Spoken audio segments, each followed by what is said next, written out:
Il est 7h40. Nous revenons à présent sur cette délicate question des femmes et enfants de djihadistes en Syrie.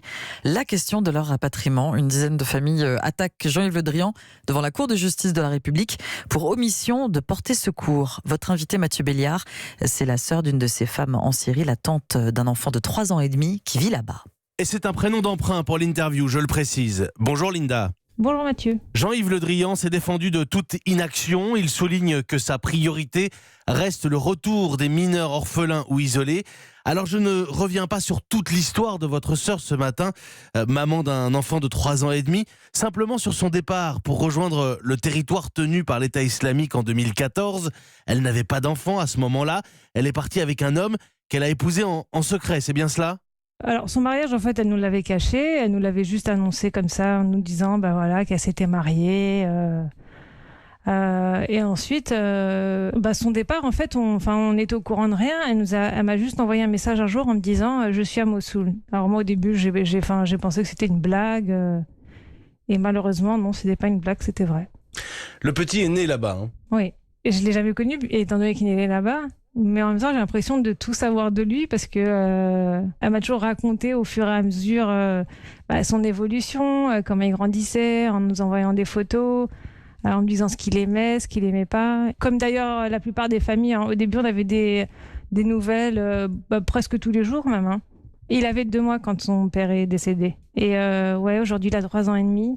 Que savez-vous, Linda, aujourd'hui ? Que savez-vous des conditions de vie de votre sœur, de son fils ? Elles sont terribles, hein. Vous savez, il est dans une tente, un peu comme un animal en cage en fait. Alors vous pouvez pas sortir dehors parce que dehors, les enfants n'ont rien d'autre pour jouer que des pierres. Alors ils se balancent des pierres.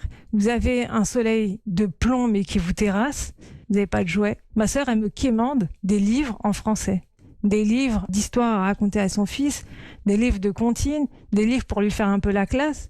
Et c'est impossible. Avec cette plainte, vous dites que c'est le gouvernement français qui les met en danger. Linda, il y a pas un côté surréaliste à attaquer l'État français, un État de droit, alors que votre sœur, elle, est partie là-bas de son plein gré ? En fait, ce qui est surtout surréaliste, c'est qu'on laisse des enfants français pourrir là-bas.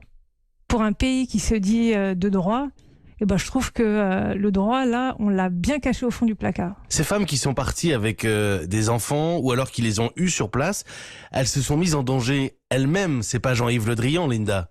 Oui, mais c'est lui maintenant qui est capable de les mettre hors de danger. Et puis ces enfants, je suis désolée, mais c'est pas eux qui sont partis tout seuls. Mais votre sœur, Linda, elle est partie dans une idéologie, dans une logique d'opposition à la France, très clairement. Oui, mais vous savez... Déjà, je voudrais dire que l'endoctrinement, c'est vraiment quelque chose de très violent. Et aujourd'hui, ça nous a touchés, nous. Mais vous savez, ça aurait pu toucher n'importe qui. Ça aurait pu vous toucher, vous. Ça aurait pu même toucher les enfants du président, les enfants des ministres. Il ne faut vraiment pas se croire à l'abri de ça. Et ça ne touche pas du tout une catégorie sociale comme on peut le croire. Linda, vous estimez aujourd'hui que votre sœur est victime ? Moi, j'ai surtout le sentiment que c'est quelqu'un qui a fait une grosse erreur, qui en est consciente et qui aimerait payer sa dette et sauver son enfant. Est-ce que vous lui en voulez à votre sœur ? Parfois, oui. Au début, oui, beaucoup. Maintenant, non. Qu'est-ce qui a changé ? Parce qu'en fait, elle a retrouvé la raison. En fait, là, je retrouve clairement ma sœur. Linda, vous avez des enfants, vous ? Oui, j'en ai 2. Dont une qui a juste 1 an de plus que mon neveu. Vous leur parlez de leur cousin ? Oui. En fait, je les ai préparés, donc eux, en fait, ils l'attendent. Et alors, ils me demandent quand est-ce qu'il va venir. Parce qu'en plus, on a déjà acheté un lit pour lui, on a déjà acheté des jouets, on a acheté des vêtements. Vous accepteriez que l'enfant, justement, de 3 ans et demi, soit rapatrié sans sa maman ? Au pire des cas... franchement, c'est difficilement envisageable parce que pour moi, ce serait une catastrophe. Aujourd'hui, mon neveu, la seule chose qui lui reste, c'est sa mère. Si vous lui enlevez la seule chose qui lui reste, oui, ok, d'accord, il est petit, là, il dira rien, il va être docile, mais je peux vous assurer qu'à l'âge où il va commencer à se poser des questions, vers 14-15 ans, ça va être une catastrophe. Vous allez lui dire quoi à cet enfant ? Ton père, il est mort sous les bombes de la coalition. Ta mère, elle a supplié la France pour rentrer et pour pouvoir payer sa dette et puis t'élever. Mais non, on t'a arraché à elle, on t'a ramené ici. Elle, on l'a laissé pourrir là-bas. On t'a séparé d'elle. Et puis après, vous voulez que ces enfants, on les réintègre, qu'on les fasse aimer leur pays? Vous savez, Linda, parmi nos auditeurs là, ce matin, parmi ceux qui sont à l'écoute, certains ont peur de votre sœur, peur de votre neveu. J'en terminerai par là. Qu'est-ce que vous voulez leur dire? Je peux comprendre qu'on ait peur des adultes, mais je ne comprends vraiment pas qu'on puisse avoir peur d'enfants. Et moi, ma sœur, si elle veut rentrer en France, c'est parce que justement, elle a envie de laisser tout ça derrière elle, de prendre ses distances avec l'idéologie. Elle veut, faire table rase.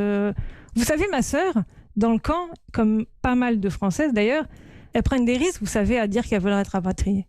Parce que vous avez celles qui sont encore dans l'idéologie, qui vont même jusqu'à brûler votre tente parce que vous avez envie de rentrer en France.